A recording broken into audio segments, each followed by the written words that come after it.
magic coming. Oh, there's magic coming. Oh, there's magic coming. Where you gonna be tonight? Oh, there's magic coming. Oh, there's magic coming. There's magic coming. Get ready for the rest of your life.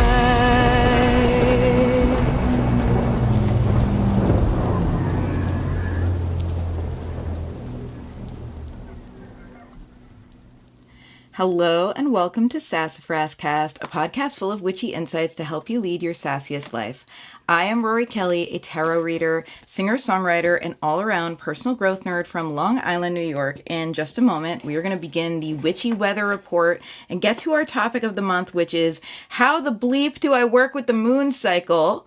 But first, a shout out to my patrons. If you didn't know, you can support this podcast at patreon.com/sassafrastarot for $1 a month or more. I record these episodes live, and my patrons get a private YouTube link before each one so that they can tune in for the live recording, hang out in the chat, ask questions, add comments, and get them into the broadcast in real time.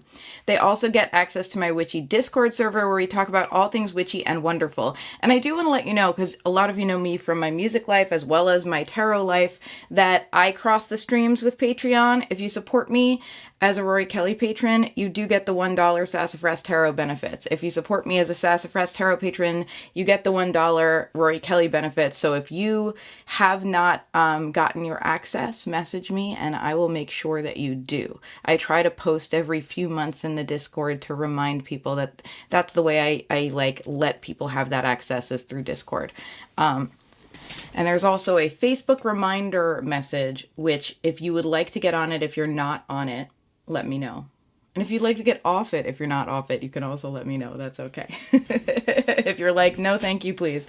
That's all right. I try to keep as updated as I can with membership. Anyway, here is a shout out. I just wanted to do that little bit of housekeeping. Mercury's in the microwave, and it's been drawing my attention to areas where there is like disorganization or incompleteness and a couple of housekeeping tasks. So let's do this shout out to all of my active patrons. Ready, set, here we go. Shout out to Amanda Curry, Rachel Miller, Grayson, Periwinkle Twilight Millie, Rebecca Jones, Brittany Campbell, Jennifer McPhail, Ondine PM, singer-songwriter, vocals, guitar for PM Edition, and D. Ann Miller. Thank you so much for being in my life. Thank you for being a part of my world and staying connected with me as I work with these different topics. As you know, these podcasts are meant to...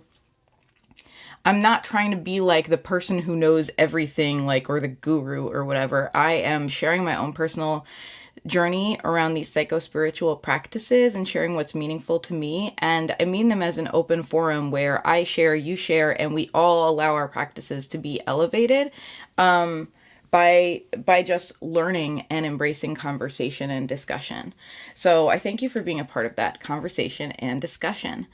The topic of today's broadcast is how the bleep do I work with the moon? And I may be doing more of this How the Bleep series. This started with my all-time most popular episode several years ago was titled How the Bleep Do I Work with Crystals? And it was suggested by one of my patrons, Melissa, who is, I think she's a music patron, not a tarot patron. That's why she can get the shout out.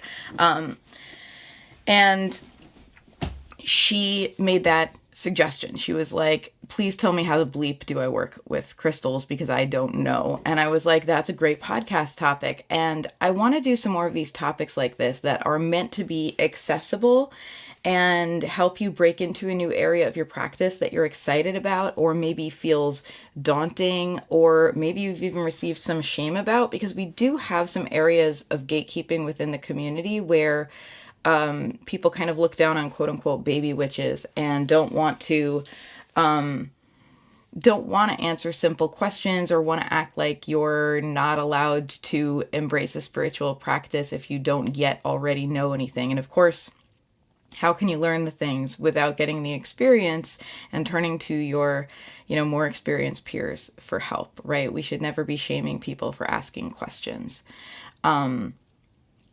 So I'm going to start doing, I think, more of this How the Bleep series. And I think moon cycles are one of the it's a gateway for me. It is honestly like how I ended up, this witch you see and hear before you today was working with the moon cycle. And it started with just working with the full moon, and it evolved.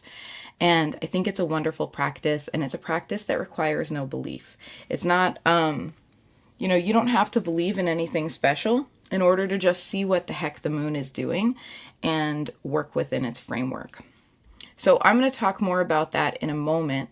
And I'm also going to share a little bit about a small new thing I've started called the Moon Magic and Meditation, the Monday Moon Magic and Meditation Club, or because I'm a nerd. We've been going for a few weeks now, and it's absolutely wonderful. So there is an invitation to be a part of that if you want an easy way to work with the moon cycles and get access to a community of people who are engaging with their practice in that way. No special beliefs required. But this episode is meant to also outline how you can do that yourself, and how this practice can be a cyclical practice that lays a framework for some real personal evolution for you. However, first we're going to do a hydration checkpoint, because I've been talking a while without one, and then we are going to do a witchy weather report, which is going to be a big one. We got some big stuff going on, as well as a card to pull. Hydration checkpoint. I've had people tell me that they do hydration checkpoints along with me. And I originally thought like, oh, this is kind of an unprofessional thing that I do on the live. I do these hydration checkpoints, and then the recorded broadcast, gets these moments of me just being like, hang on, I'm drinking some water. But I've had people actually reach out to me and say, no, I drink water when you do a hydration checkpoint, and it helps me too. So they're in the broadcast forever and ever. Amen now. Cheers, everybody. When I drink, you drink.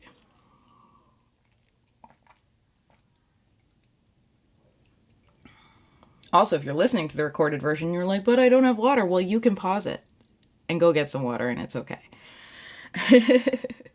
All right, witchy weather report. So I am going to share some stuff of the moment, and then I'm going to pull a tarot card, which is meant to be meaningful for you whenever and wherever it finds you, independent of time. But first, I'm going to let you know I'm recording this on March 29th, 2025. Things are wacky in the United States right now. And I've been engaging in as much activism as I can and staying as informed as I can. And this is not a witchy weather report. This is just a general weather report. And I want to say that for those of you who are equally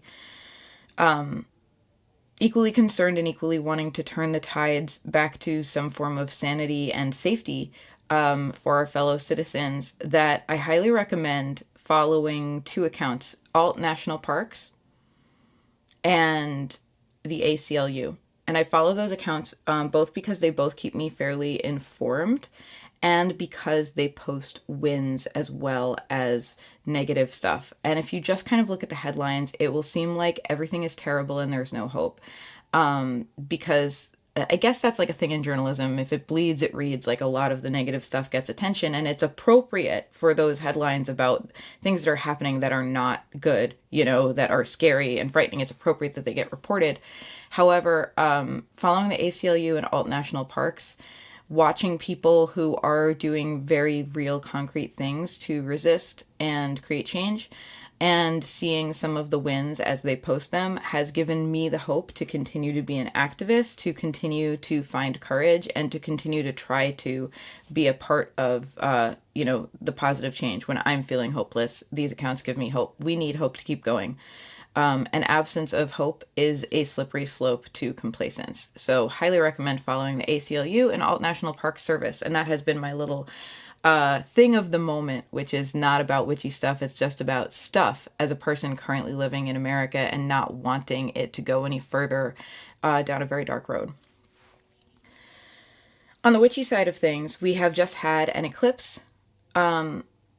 I'm recording this, like I said, on Saturday, March 29th, 2025. So literally just this morning, we had a new moon as well as a solar eclipse. And eclipses, which I'll be talking about later today, they tend to feel chaotic because we're experiencing light and dark at once. It's like our inner worlds and our outer worlds are colliding, right? And So we do have this sense of collision of worlds, and we have this sense of collision of truths, and how we operate in different aspects of our lives kind of clanging together and forcing us to feel the discomfort. And this can lead to some realizations that are healthy. This can also lead to just truth coming out that recontextualizes things for us. And it can lead to us really feeling a little bit shell-shocked, and if we're not careful, being reactive rather than responsive. So this has been a big kind of emotional eclipse. It's not the first one. We're kind of in an eclipse season. There was at least one other eclipse earlier in the month. And my advice during and after eclipses is not to try to harness the energy to get something done, but rather to practice wonderful self-care and practice keeping your eyes and ears open, and practice not reacting immediately as different information comes in, because the truth is an evolving landscape. That's always true. It's especially true during eclipses, because other people are grappling with their truth. Things are coming to light that you may have difficulty immediately understanding what to do about them. And giving yourself breathing room, time, and self-care to allow yourself to assimilate information before reacting to it is how we make healthy decisions for ourselves. Even if that is a dramatic decision, a dramatic decision that you have put some thought and time into and slept on and come to as your best self is a much better move than a dramatic decision that's reactive because we hear something and we fly off the handle, right? So I recommend giving yourself self-care and time for stillness, whatever helps you access your own inner wisdom. You know your practices. You know what's in your toolbox. Use those practices this week. And now for the tarot version of the Witchy Weather Report, where I pull a card, and this is intended to meet you wherever you're at and whenever you're at. If you are listening to the live broadcast or soon after I have released the episode, then it's for you right now. If you're listening to it years later, or you're going back and listening to an old episode, first of all, thank you for doing that. Thank you for going through the catalog. I appreciate you. And secondly, this is also for you. It's meant to be meaningful for you whenever and wherever it finds you. I'm reading today with the Everyday Witch Tarot by Deborah Blake with artwork by Elizabeth Alba. Let's give this a shuffle. I also did all of my monthly tarot reports with this deck this month. And it's because I have made no secret about it that this is like my security blanket deck. It's comfortable to me. It's adorable. I really love the imagery.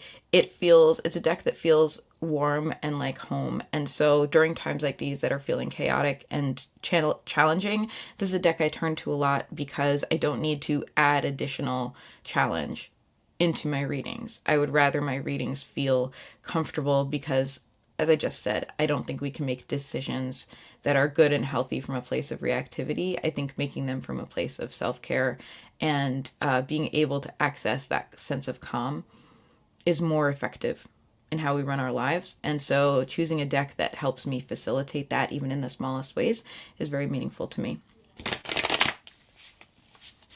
Something else I have done and will continue to do with this reading is I've recused myself from reading about large-scale national and political topics. That doesn't mean that information doesn't necessarily filter into the readings anyway.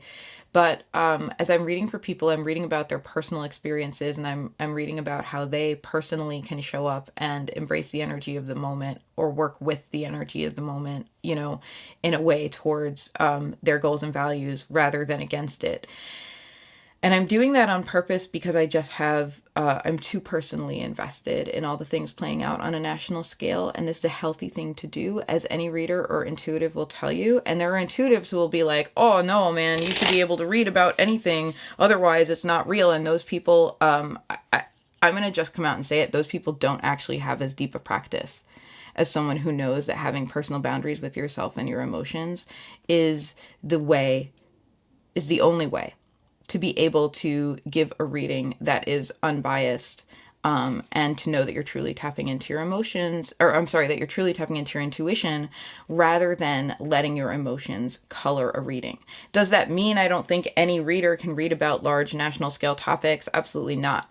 Or does it mean that I don't think you can read about things that are near and dear to your heart? No, but we have to know ourselves.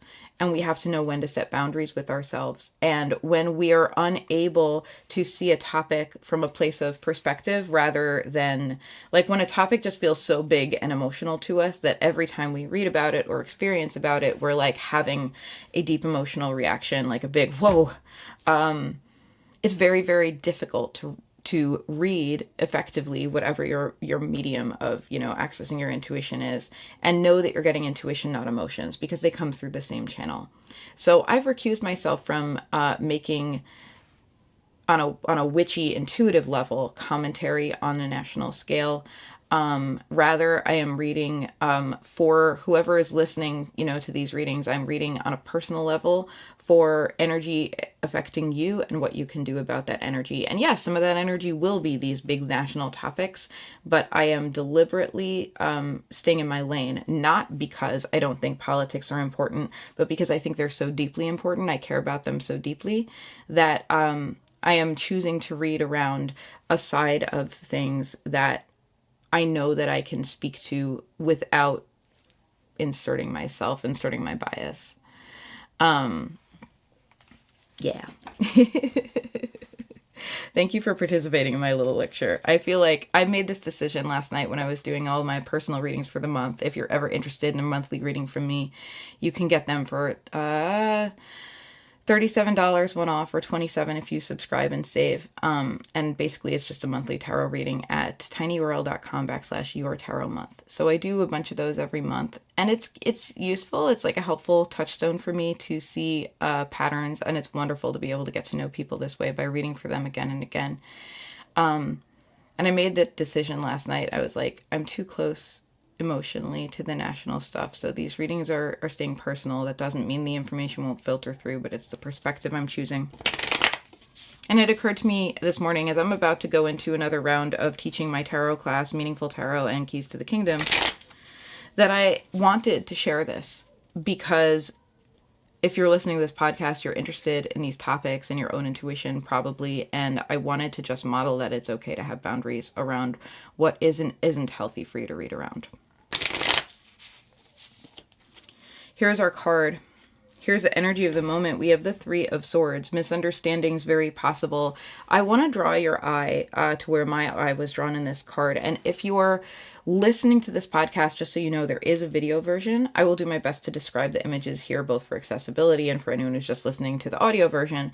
But there is a video version if you'd like to see this. So I'm reading from the Everyday Witch Tarot. This is the Three of Swords. And what we see here is this heart-shaped box, like perhaps like a box of chocolates, classic Valentine's looking, box, sitting on a table between a bed and a window. And there's three swords piercing the box.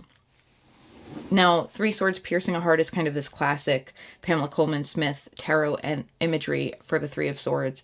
And it really indicates that these like crossed purposes and misunderstandings hurting our hearts, right?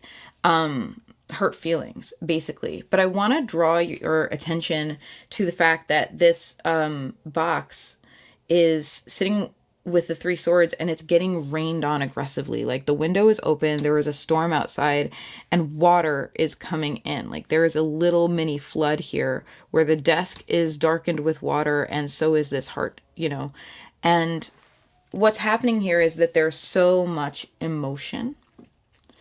It's funny because it's exactly what I was just talking about. There's so much emotion that it's difficult to access your rationality. It is difficult to access your perspective because the emotions are coming hard and fast, and it feels very stormy. And as a result, it's easier to be reactive and harder to communicate effectively and harder to receive communication effectively because it's like we have a pin hair trigger, meaning like it's like anything that is going to push our buttons a little is now going to push them a lot because we're already in an activated state. And because we're already in an activated state, we are not necessarily as able to school our words and our demeanor in a way that we normally would to be considerate of others and consider how we're communicating our message because we're ourselves so activated. And so it's like a pressure cooker situation.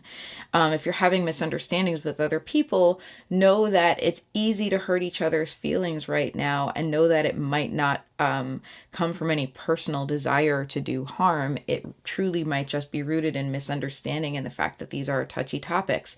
Now, that doesn't mean that you shouldn't stand up for yourself if someone is speaking to you or treating you in a way that is harming you. We need to let people we care about, we need to let everyone know how we will and won't be treated. And that's a gift in a close relationship. It's a boundary in a relationship with everybody else where we're like, this is what I will accept, this is what I won't accept. But in a close relationship, it's a gift because we want to treat the people that we love with love and kindness. When someone we love says, please do this, please don't do this, that's a blessing. It enables us to love them better, right? And so when we give people the blessing of clear communication, of saying it hurts my feelings when you say this, but if you say this, it doesn't, you can still talk to me, but please don't use this word. Or, we can still engage around this topic, but here's a hard limit that I have. That's a gift that allows for you to continue the relationship in a way that both parties feel more confidence in their ability to communicate without hurting each other.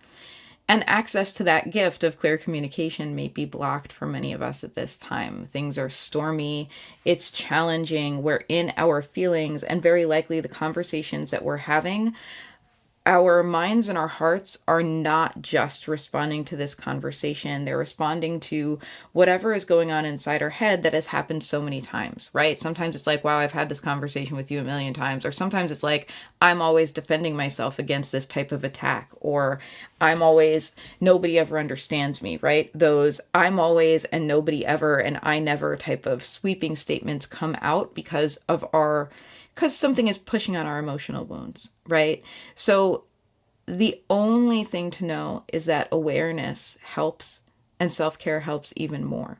Trying to push through and be like, okay, yeah, whatever. I know that I'm triggered and I should be aware of it and I'll just have the conversation anyway. That's not loving to yourself or others.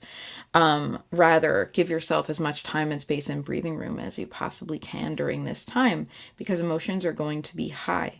And so give yourself an opportunity to be kind to them and process them and be loving with them rather than forcing yourself to engage in conversations and situations that might poke at them and put you in an even more activated reactive state. Self-care, self-kindness, great time for journaling, great time for showing up for yourself however you can.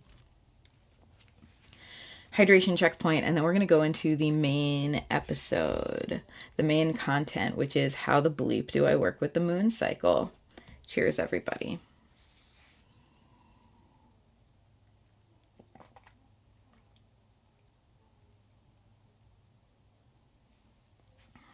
Brittany's in the chat saying hello. Hey, Brittany, welcome. I'm glad you tuned in. I'm glad you checked your email. And I see Judith saying hello too. Hey Judith, welcome. I love when people check in and just say hi if they're watching. It just it makes me feel nice. I already know I'm connecting with people in an asynchronous way with this podcast, that people listen after I broadcast it. But it feels nice knowing that we really have this real-time connection. We're really having this conversation. All right. So let's talk about the topic of the month. Working with the moon. How the bleep do I work with the moon cycle? This was my gateway drug, so to speak, to kind of this witchy psycho-spiritual vibe that has now become a very, very important part of my life and my self-care. It was working with the moon. And I think I've told this story before, but both my cousin and I were like 90s Wicca kids. In the 90s, kind of the model that was getting published and talked about of this kind of earth-based spirituality, like Wicca was having a big moment. And Wicca, for those who don't know, is a earth-based religion, and it's a fairly new one.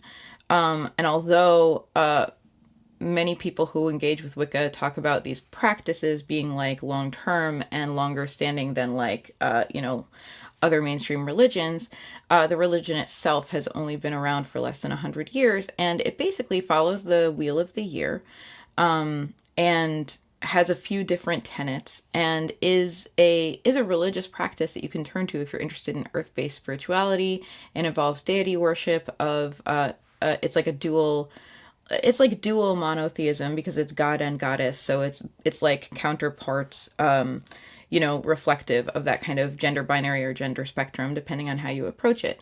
Now, Wicca is not a religion that I follow, but during the 90s, that was kind of like where, that was what was getting published and what was getting talked about kind of in like, like witchy communities. And so there were a lot of us, I think, who were in high school or whatever, or college at the time. I was in high school, like exploring these aspects of our spirituality this way, who kind of came upon Wicca books by people like Scott Cunningham and Silver Raven Wolf. And I'm naming these names not to like align myself with them or not align myself with them, just to share that like that was a part of the journey for a lot of us in the 90s. And ultimately, following a religious path was not right for me.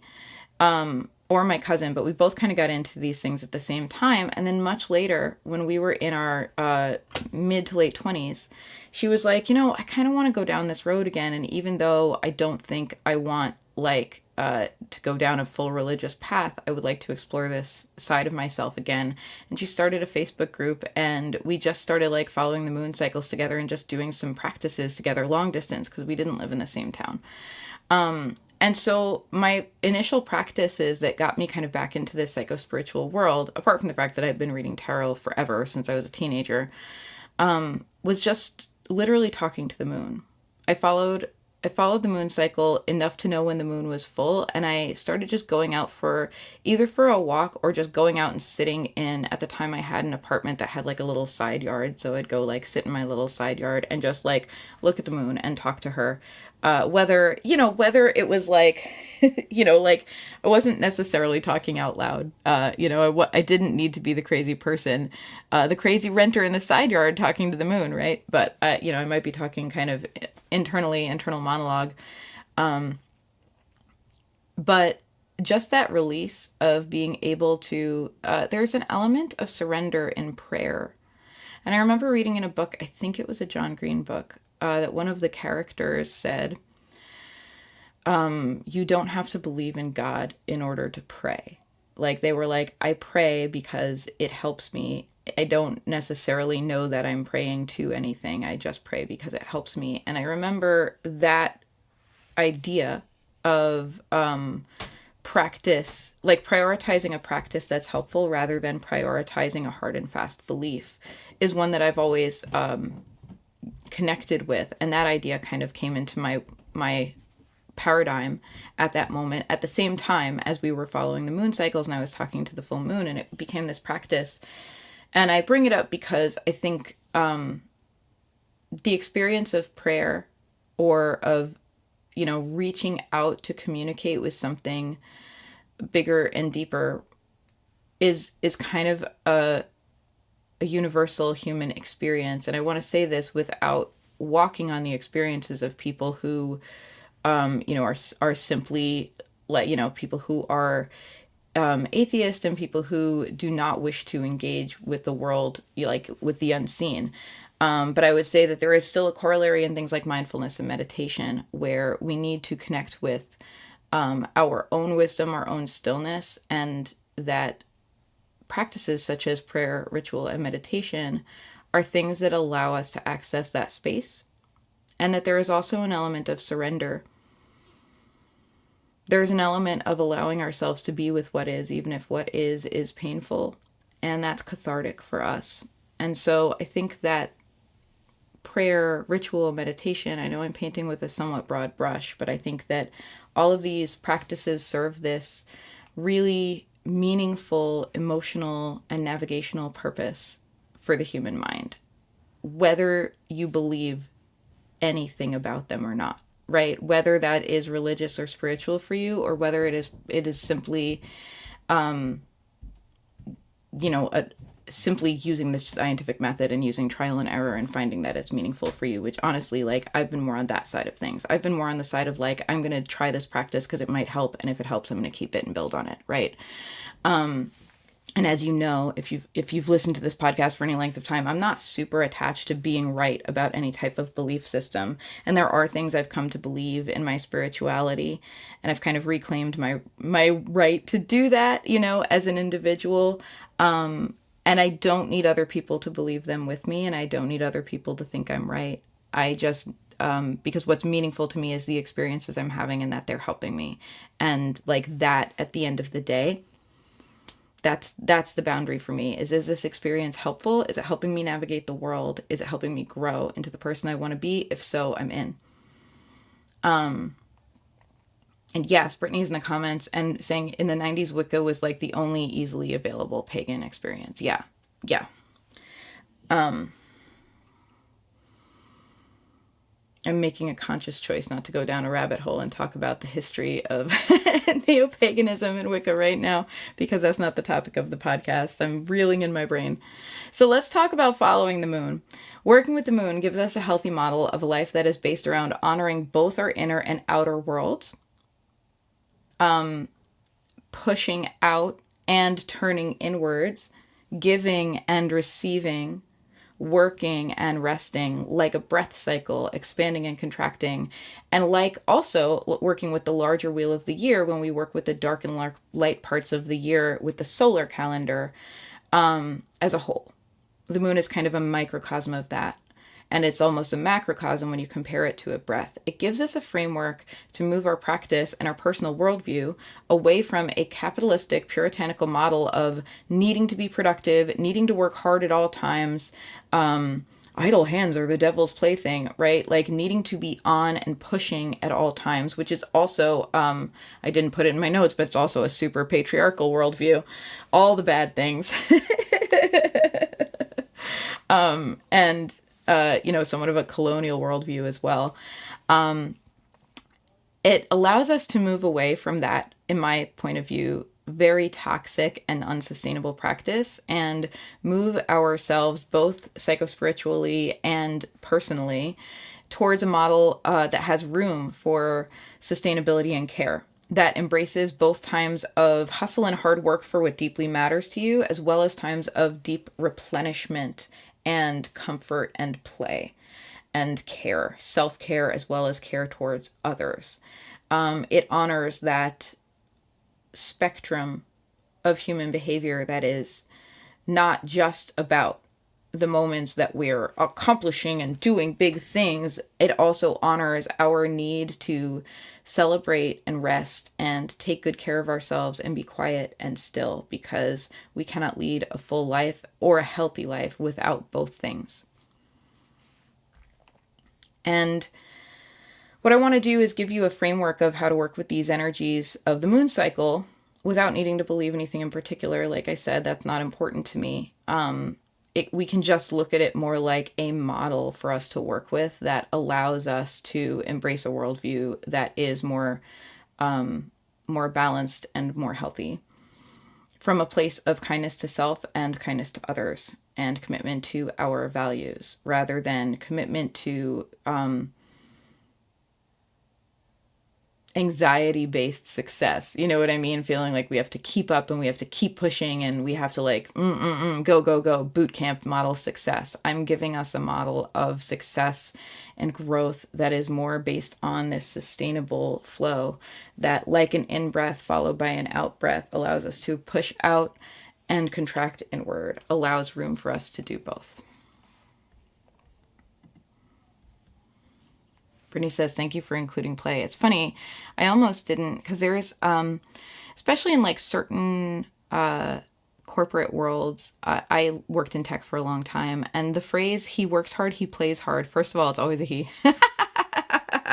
Used to come up around certain people, and it was like always a phrase of respect. It's like, he works hard, he plays hard, like he'll, work a billion hours for the release, and then whatever, like go party with you at, Dave and Buster's after or whatever, right?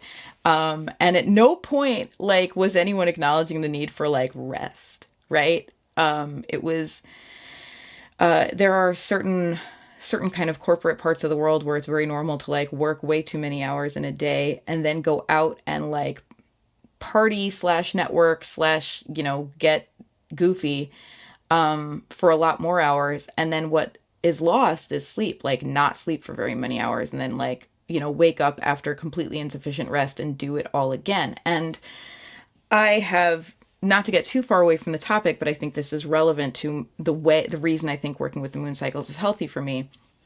I have reclaimed my right to rest at great cost to myself because society punishes it. And even though society tells you we need 8 hours of sleep a night, the way that it's talked about, including on like websites and magazines with a health focus, is like try to get around 8 hours, like 7 or 8, like 6 to 8, right? They keep downplaying it.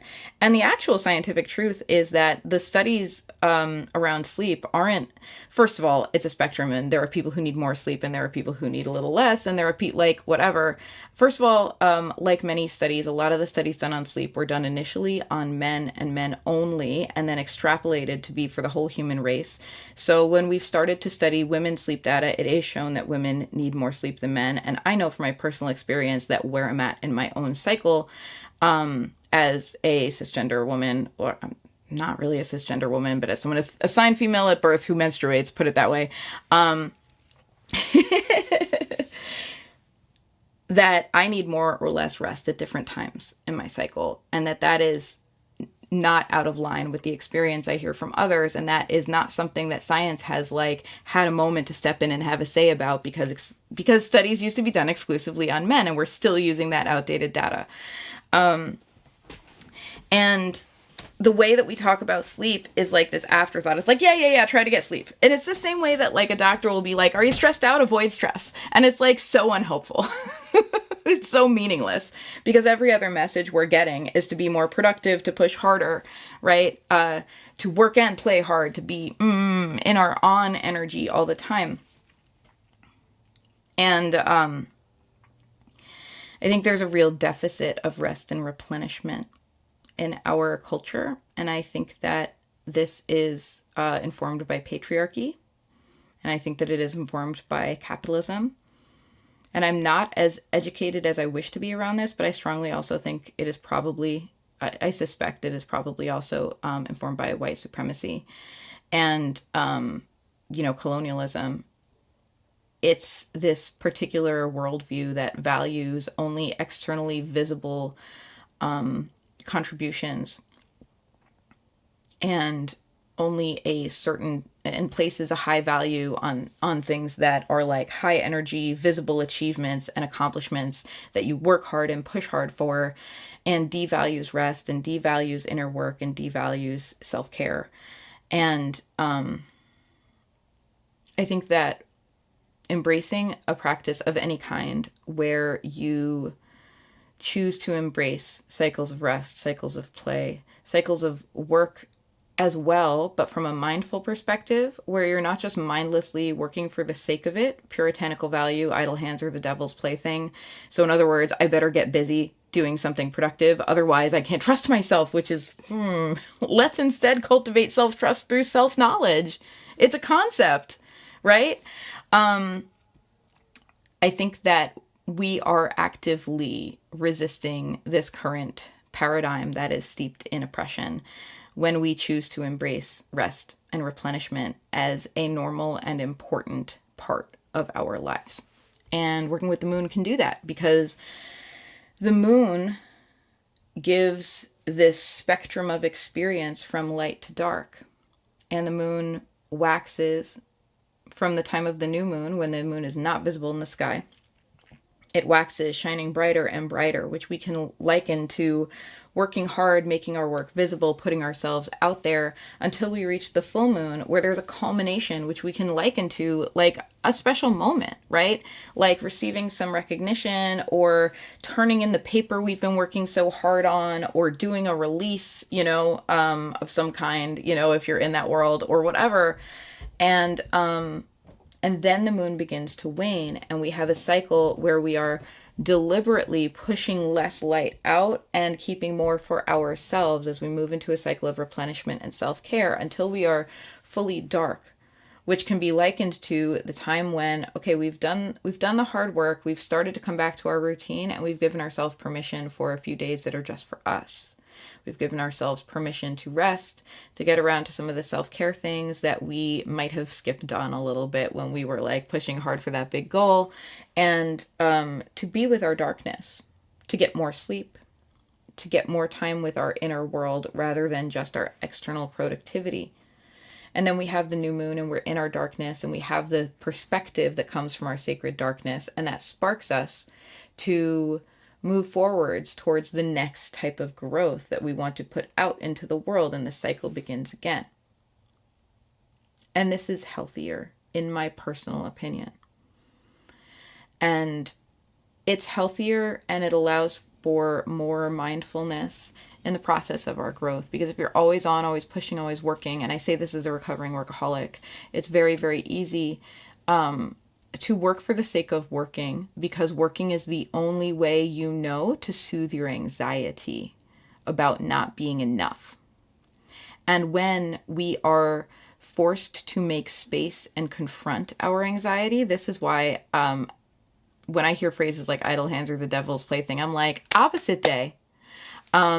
Because when we numb our challenging thoughts, our challenging impulses by just putting ourselves to work and keeping busy, it means that we never get to fully examine them. We never get to learn if we're having a difficult thought or difficult impulse because of something that society has taught us that is in conflict with something about who we are. If we're having a difficult thought or difficult impulse because perhaps we're in a toxic and abusive situation, if we're having a difficult thought and difficult impulse simply because we're pushing ourselves too hard, or because we need to learn something about ourselves. And when we are forced to confront our emotions by simply giving them breathing room, we learn about ourselves. And we also learn that it's a lot less scary than it seems. We learned that the thing we've been hiding from we just needed to give voice to it. We just needed to have a conversation. We just needed to open the door and see things as they really are, instead of keeping ourselves too busy to notice our inner landscape. Brittany's in the chat saying Rory Kelly dropping hard to hear truths today. Yeah, I didn't mean for this to be a sermon, y'all. I'm sorry. Hydration checkpoint. And we're going to go into the practical of this.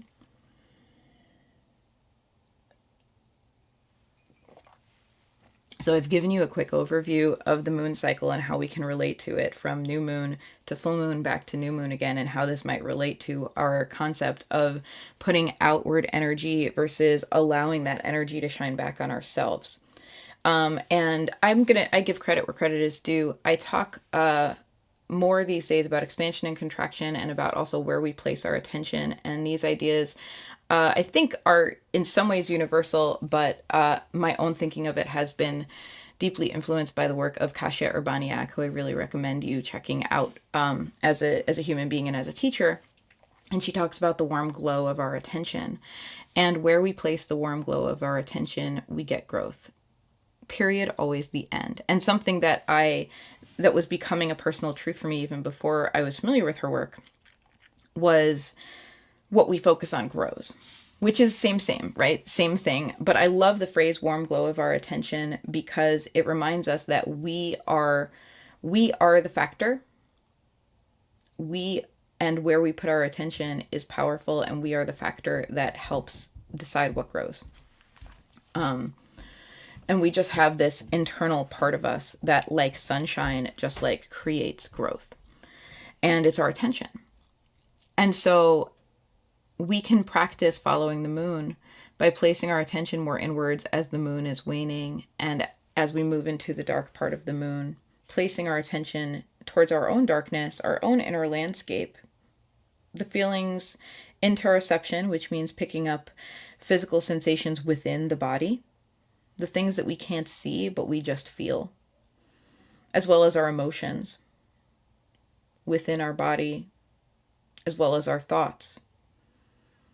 The things that can't be perceived by anyone other than us, in other words, are when we place our attention inward, we get to have that, we get to be in relationship with ourselves in a way that helps us grow and gain perspective and greater self-knowledge. And so doing informs our choices for when we do place our attention outward with the waxing moon to the full moon, and we begin to try to make an impact in the external world.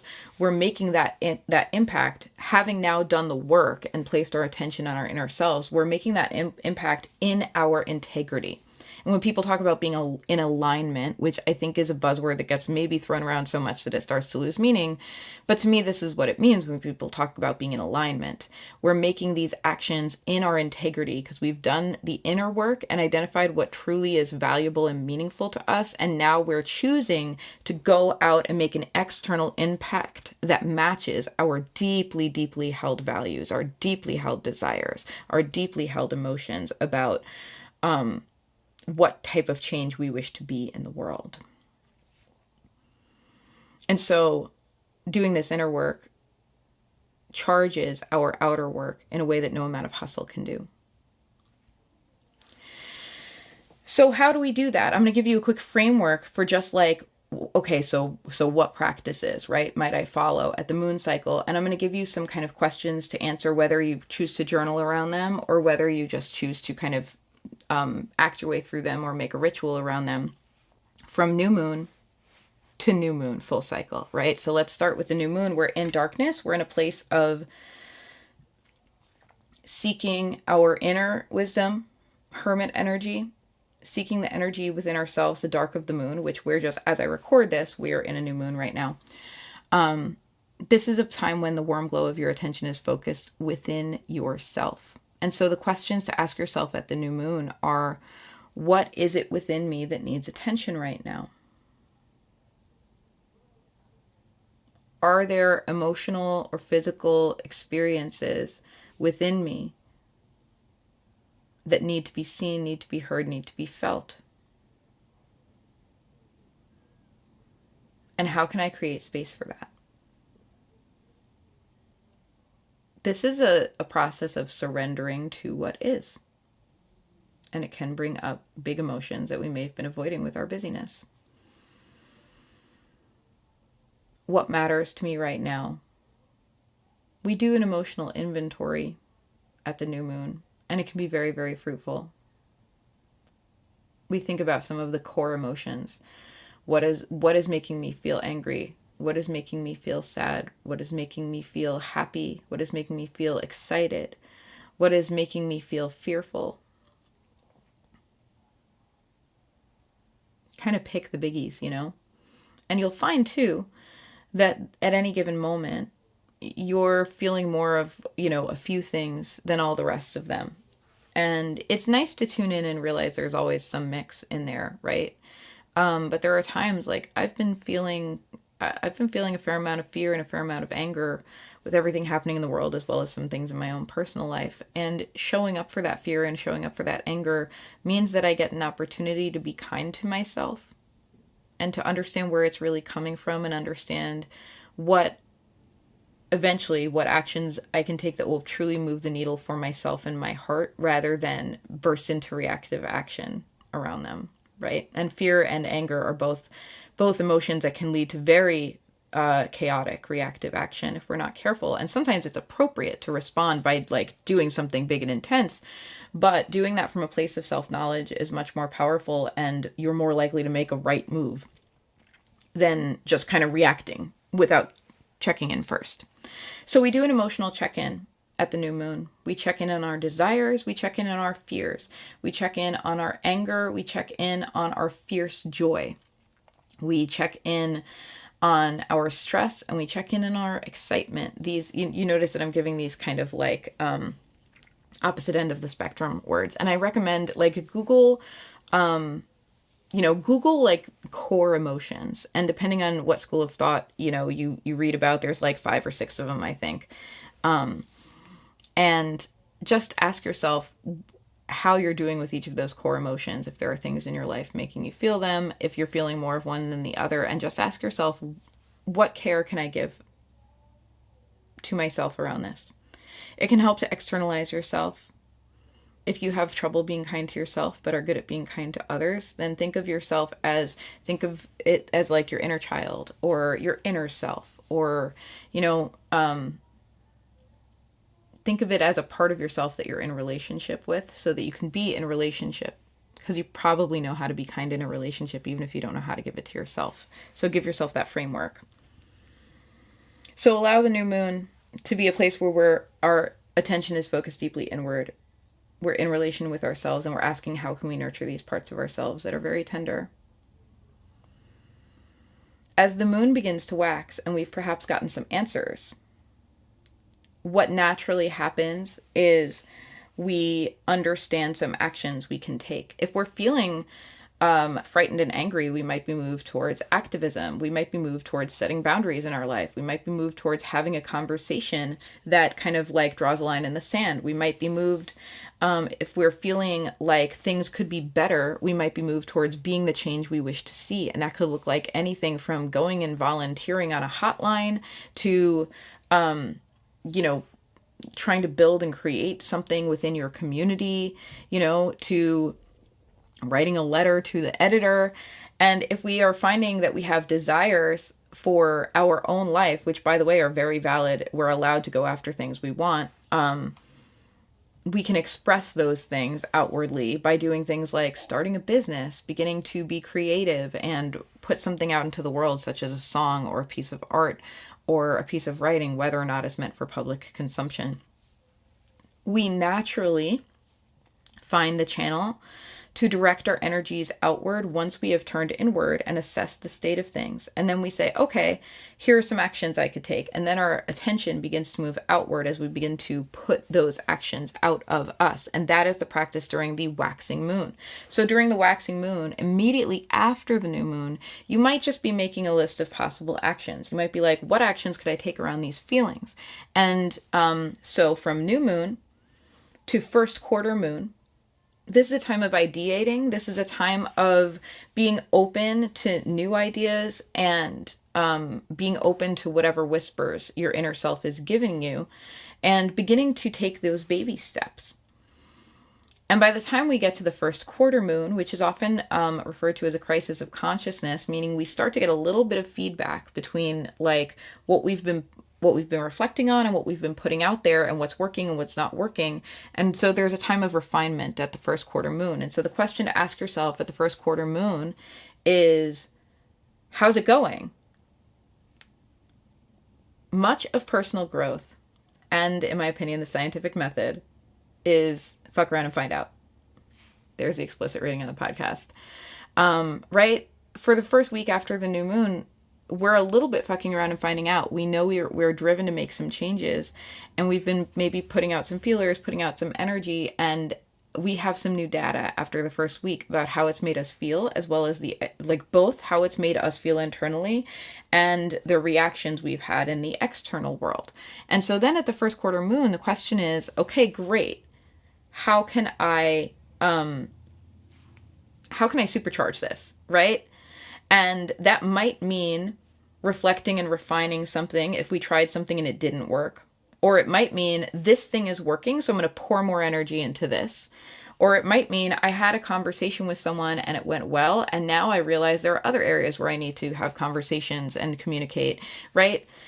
We review the actions we've taken and we ask ourselves, how can I even go further to actualize this? And we might be onto something at that point, right? We might have taken a couple baby steps and seen how it could snowball, and we get excited and we throw ourselves into it. And then the next part of the waxing moon, from first quarter to full,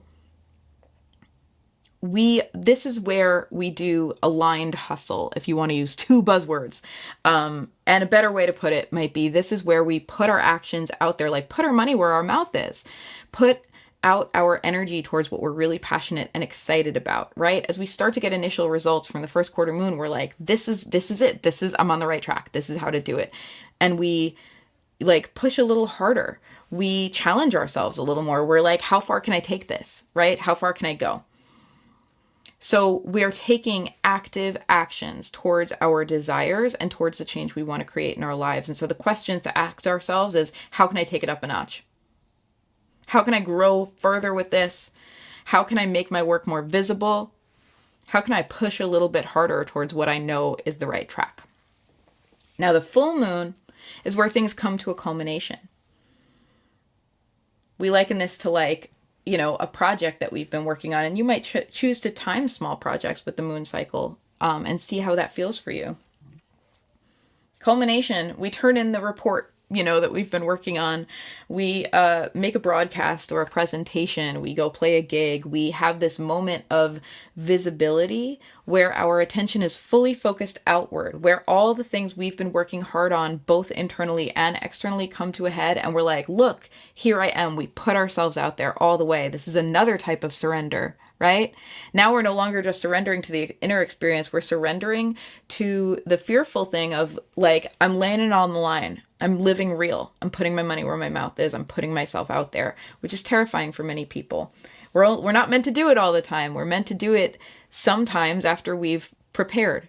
I just helped a friend with throw a musical recital. She's a teacher.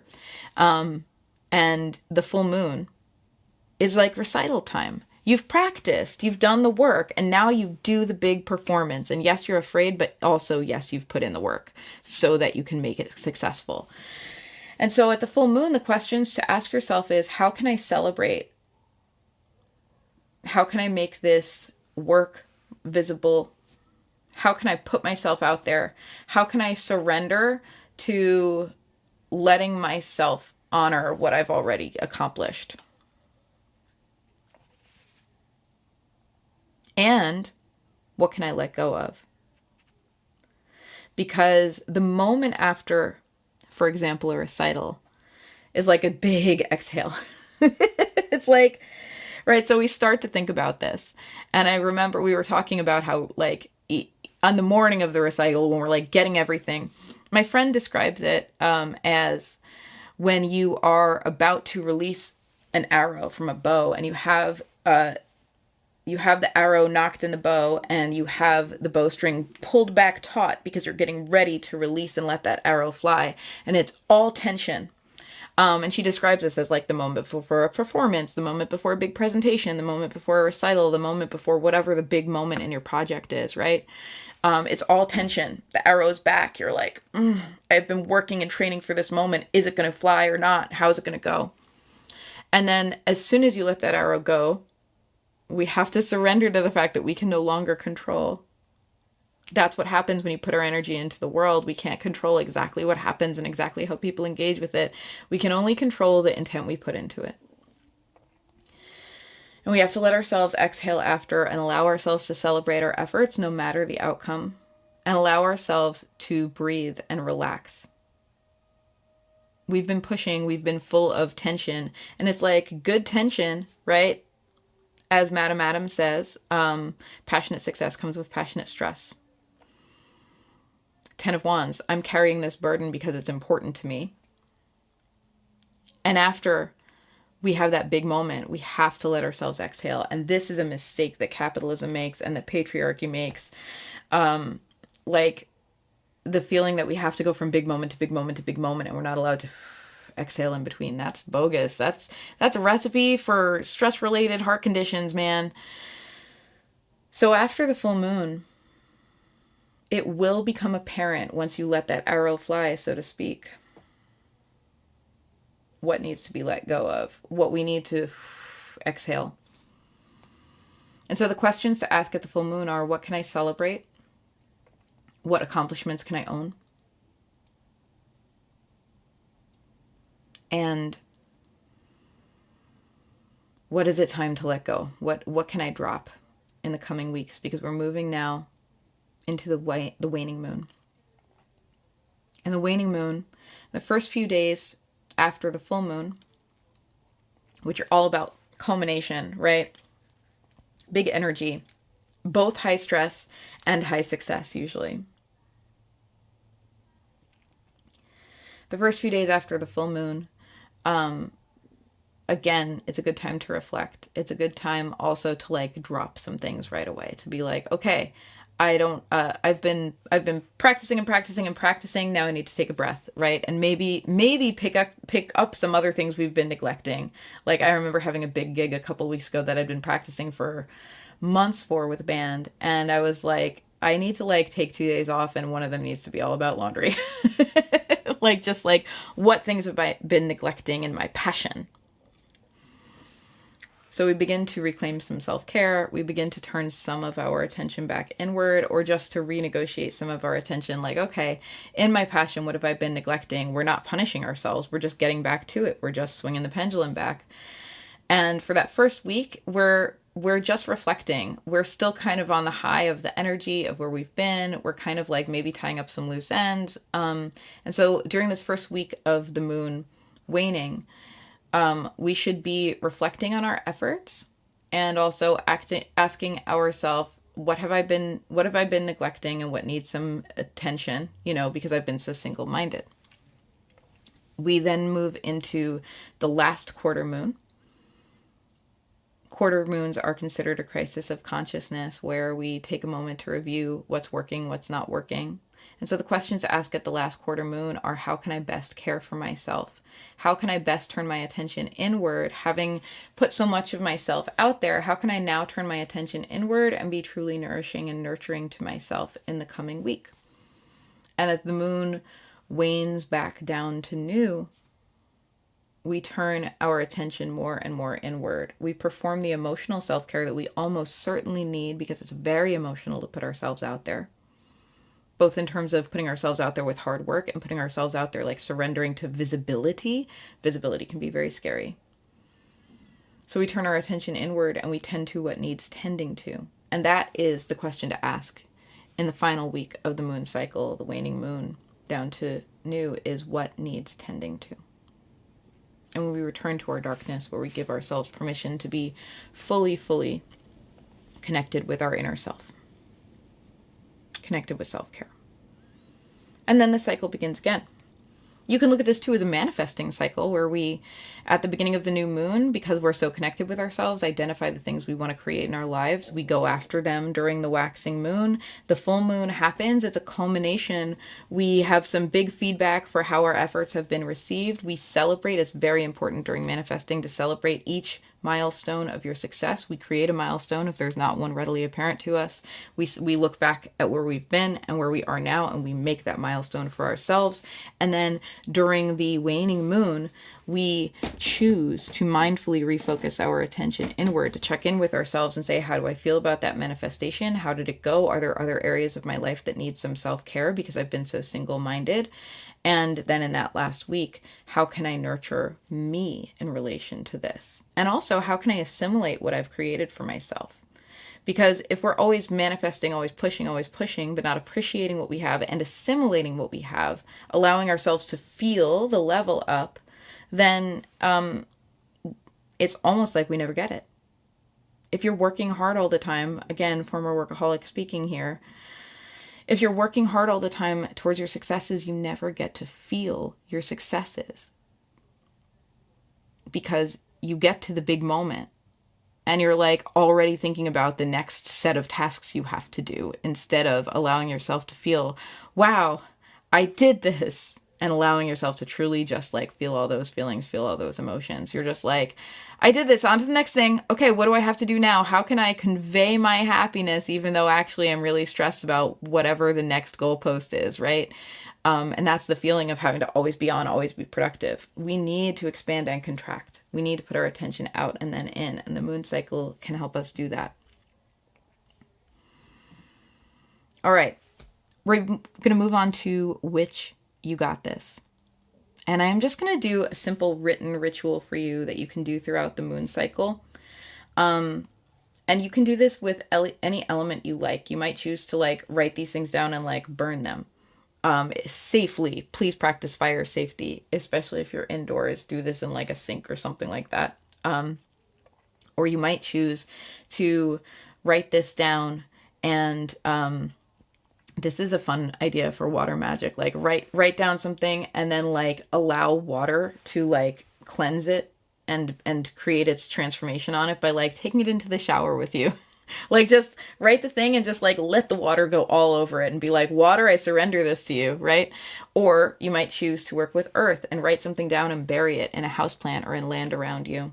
Or you might choose to work with the air, and you might choose to rather than writing it down and like ripping it up and sending it to the wind, which you could do, probably not that environmentally terrible because paper, is biodegradable, but instead I'm going to suggest that you read it aloud outside and let the words carry.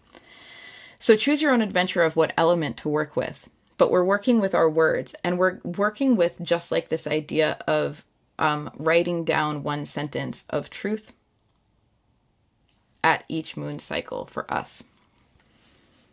Or it might be a whole journaling exercise. You might go and talk to the moon like I did. It might be long. The thing to write down at the new moon is, what seeds within me deserve to be nourished? Or to be a little less flowery, what am I choosing to nurture in the current weeks? And you might write that down in the frame of, in the coming weeks, I am choosing to nurture this goal.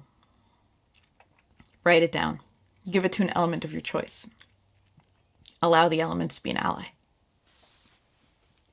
At the first quarter moon, when the moon's been waxing for a week, the question is, how's it been going?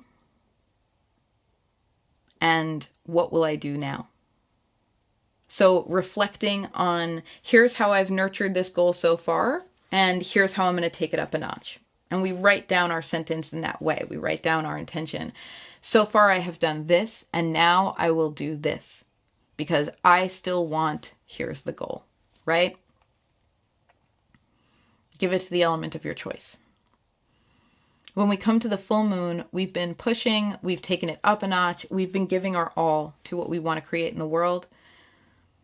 We write down two things. I am so ready to celebrate.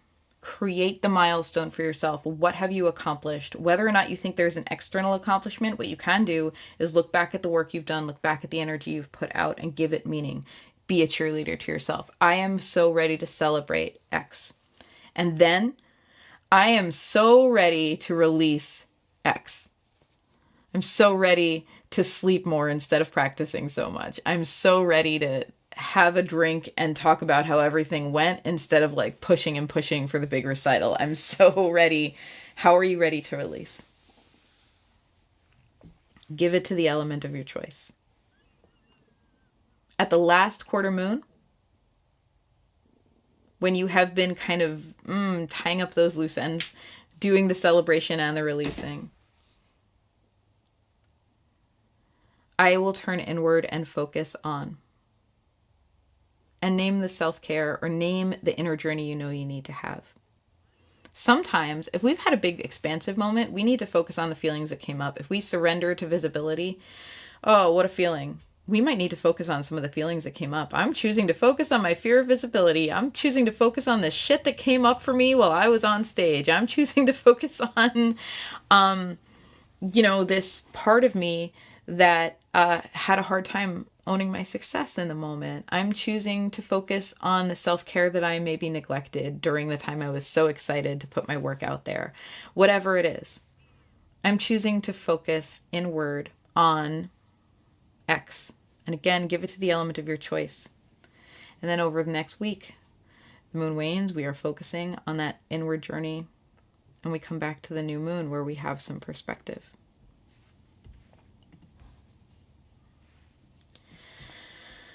Thank you so much for tuning in for this broadcast. So this has been what the bleep do I do about the moon, how the bleep do I follow the moon cycle. If you are a patron at the $5 or higher level, you will be getting a bonus episode in the next few days. And the bonus episode is going to be a 4-card moon cycle tarot reading that helps you work with these ideas. It can help. You can use it in one of two ways. You can use it as, I don't really know what to work on during the moon cycle, and I'm letting my inner wisdom through the tarot or oracle cards or whatever show up for me. Or you can use it as, I have this goal that's important to me, and I am using the energy of the tarot and the moon cycle to show me where to put my focus to supercharge that intention. Either way. So that's what our bonus episode is going to be. I'm excited about that. And I've done a lot of, that's how a lot of my personal growth has gone. I used to do personal growth and tarot readings throughout the moon cycle, very, very directed like that. So, that's what you're getting if you're a bonus patron. If you'd like to become a patron and get any of these benefits, patreon.com/sassafrastarot is the place to do it. And you can find me everywhere online at SassafrasTarot, SassafrasTarot. You can find me on Facebook, Instagram, TikTok, Threads, YouTube, and wherever you listen to podcasts as Sassafras Tarot.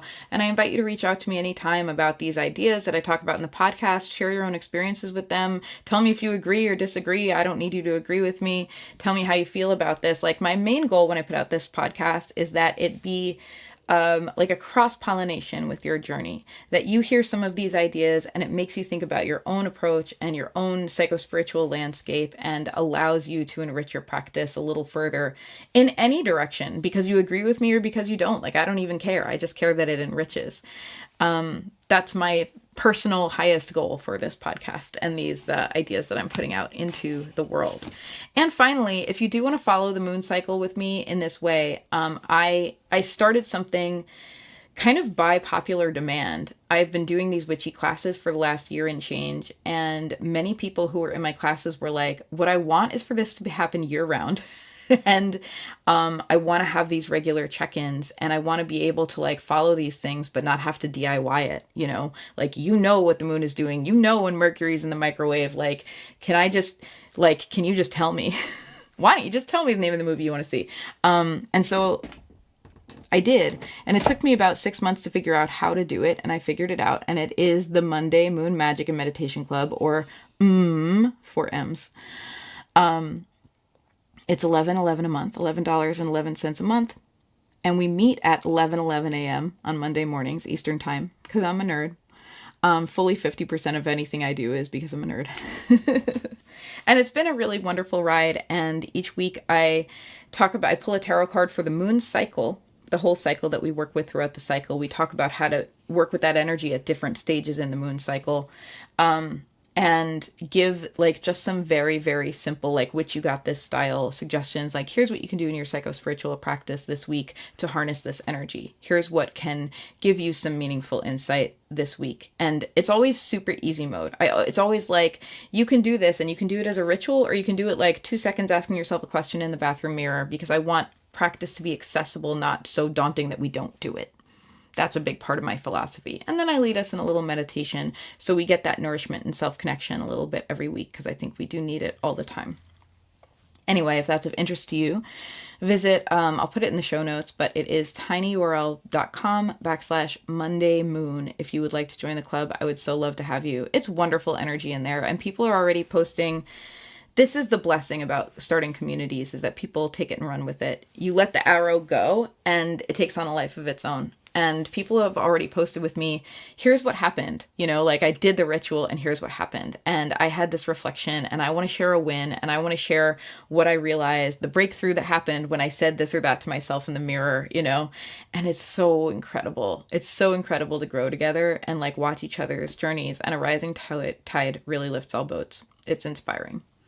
Anyway, join if you would like to, tinyurl.com/MondayMoon if you want to learn more. And I will see you again soon, friends. I don't know what the next podcast will be. It'll be about a month from now. I might continue with this What the Bleep series, or if someone, has some other suggestion or idea about what I should cover in the next podcast comes up, I usually take that suggestion and run with it and let that be divine timing. Let me know. Reach out on social media, email, sassafrastarot@gmail.com, whatever. Let me know how these ideas are hitting for you. Let me know if you're choosing to work with the moon in a new and different way. Let me know if this is engaging with your practice at all. I just want to geek out about this topic with you. Have a wonderful peace.